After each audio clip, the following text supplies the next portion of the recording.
Hi, welcome to our next video conversation chat about our premier service. I'm Roxanne Glauser, Director of Marketing and Learning with i2i Technologies, and I'm here today again with my colleague. Ken Kahn, Director of Partnerships and Collaboration. So I guess we're going to get right into the question today here. So our question, and this time we're talking about during the event. So we're in our live virtual and hybrid events, premier services to video conversations. And we're on our fifth conversation, which is going to be focusing on during the event activities. All right. So our question this time is, there are a lot of behind the scenes activities during a virtual or hybrid event. Talk about an aspect of that and why it's important.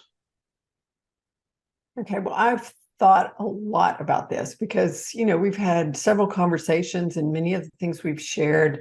I kept thinking, oh, well, that's sort of like during the event. But as I was preparing for today's chat, there was one thing that just kept coming back to me.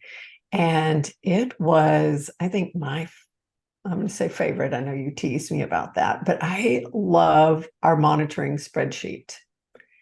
I think that as a tool, having all of the details of the event organized and just that fingertip access, which enables us to know where everyone should be.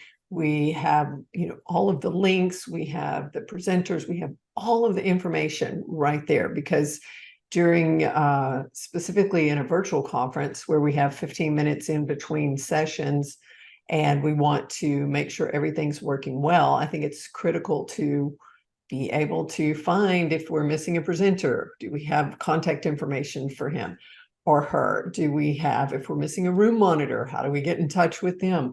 And just to know who we're expecting and when and where and how to get in touch with them. And to me, I think that level of organization of that information and having it in context really helps us be able to support that a virtual event in an exceptional manner.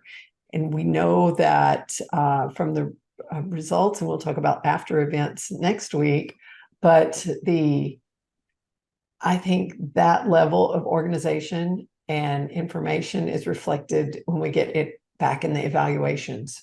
People say, oh, someone was there to greet us, or, several times, we comment about, oh, there was Ken and Roxanne were popping in just as we needed them. And I think that's my favorite during the event tool.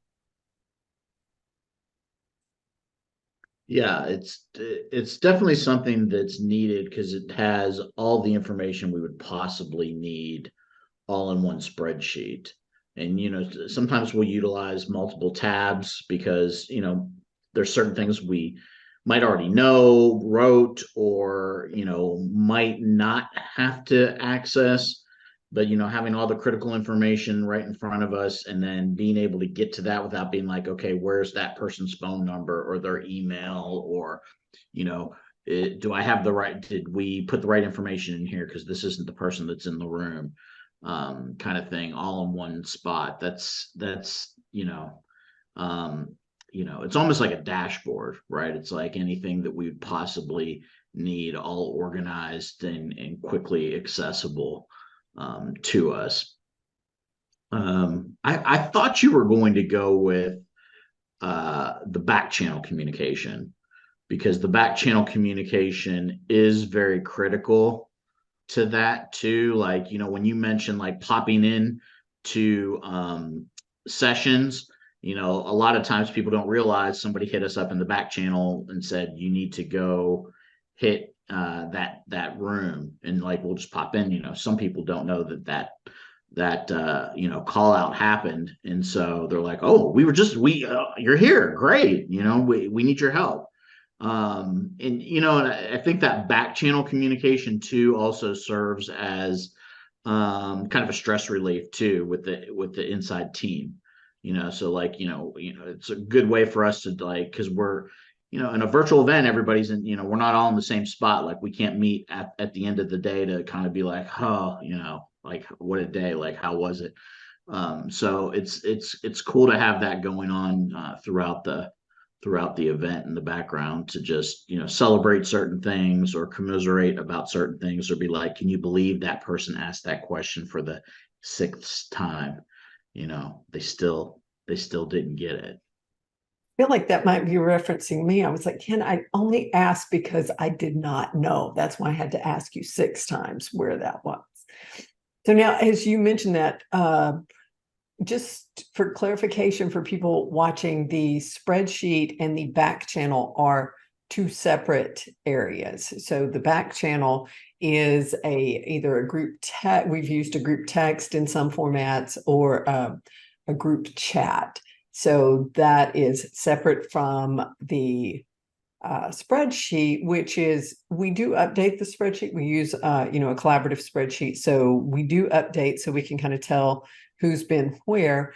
But that back channel is more fluid, and like you mentioned, a bit of stress relief. It has a lot more animated GIFs in there, lots of other things that are conversational, as well as, oh, can you get over here and help that as well. So And those. we've done that in several different ways too. It kind of depends on the event and the people that are involved. Sometimes our back channel might be just texting on the phone. So it might be like, okay, we have a special chat on just a special group text chat that we use. Sometimes it's like a chat within the video communication tool that we might use. Sometimes we've used a back channel like in another spreadsheet. And I was going to mention like in the collaborative chat spreadsheet too. We've done that as well. This session monitoring spreadsheet basically has like, here's all the sessions, here's all the presenters, here's the names of the sessions, here's all the links to everything. I mean, it's kind of everything all in this one huge master spreadsheet. But the collaborative chat spreadsheets we've done too, that's another during the event support tool that we use, like when we're like we typically use that like more as an active session tool, like if it's like a webinar or a keynote session or something where we know we're going to get a lot of questions or comments in the chat for the presenters. We'll use that to help collect that and organize it and help like the person that's kind of live moderating. So Roxanne and I are usually doing that in the background, sometimes maybe potentially popping on the screen to help support that live facilitator. Because yeah, we've been in webinars where I mean they're just flying in there, and we have to use that to help collect that information, give the like we've done some stuff with people that are on a panel, and all the panel participants kind of had access to this spreadsheet where we were throwing stuff so they can kind of have a heads up like, oh, that's going to be a question for me, or hey, I'm already going to answer this when I do my presentation part. We don't need to actively jump in there and ask that question. So that's another tool that we've used. As I was thinking about this particular topic, I think because it happens just during the event, and so we spend so much time preparing before the event or thinking about after event. This is a finite, like the smallest part of the whole process. But I think as I was thinking through it, I was like, this is really cool because you really have to listen very carefully to what the goals and objectives for that virtual or hybrid event are.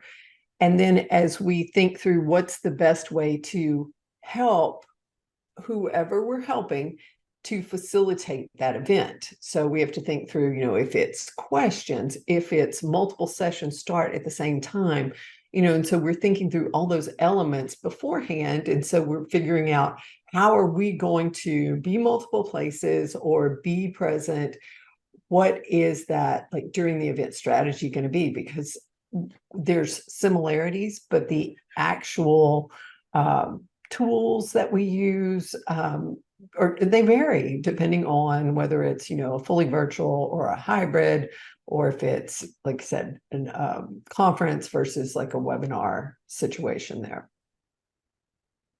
So yeah, so I threw out a few things, but I actually have it. Like my answer is actually different. It's somewhat of a callback to what we talked about in the support, and it's really critical for the hybrid events is that whole setup, configuration, and monitoring facilitation of the equipment um, is something that is really important. And I've been at events where, and even events with other people in the video communications profession, where they've literally just thrown a camera up and walked away from it. And I'm just like, dude, like, I've been in one where it was a presenter to a known presenter who likes to walk all around the room and like just do all kinds of stuff. And I'm like, now you set that camera up there and you got this huge wide shot. All right, first of all. And then this person was like all over the place. So like sometimes they're not even in the video frame. And it was just like I felt bad for like the people that were, the virtual participants. So you got a hybrid event. Yeah, everybody in the ballroom was okay because they could see everything. But that those people on the virtual end, I mean, I would assume they were just like probably tuned out, right? Probably like I can't even really see what's going on here.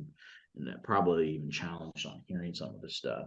So it's like, yeah, that's a big thing. I mean, when we do a hybrid event and we're on site, I mean, there's a lot of time put in right before the event starts to figure out, where's the best place to put the camera, where are we going to put the microphone, where's a good spot. We have somebody in the room from our team that's helping support the equipment. So we have somebody on the team that's the virtual person helping corral the virtual people. Like Roxanne and I have done some where like I've been the on-site person in the room helping facilitate that in there with the presenters, and then she's been on the video as kind of the bridge for the people that are 100% virtual and aren't actually on site. And so I think that's a really important thing that I think gets looked over a lot, especially coming out of the pandemic where everybody was at a computer. And so they're like, oh yeah, like I've even you've shared a story, Roxanne, where like you were at a meeting where they're like, let's just throw this laptop in the back of the room or in the front of the room, and it's just like, yeah, I mean, that's not going to be good. It's almost like don't do, don't do it. And unfortunately, that's I think what happens a lot is like then people are just like, well, you got to be here. You got to be on site. It's like, yeah, that's thousands of dollars on top of the time commitment. Is there a way that I could just come in and watch? No, we're not going to do it.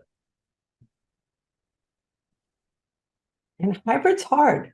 We're not going to sugarcoat it. It is hard. You mentioned the Hard to do well. Let's put a yeah, let's put a frame around it a little bit. Yeah, it's not hard if you just throw a camera up and walk away from it.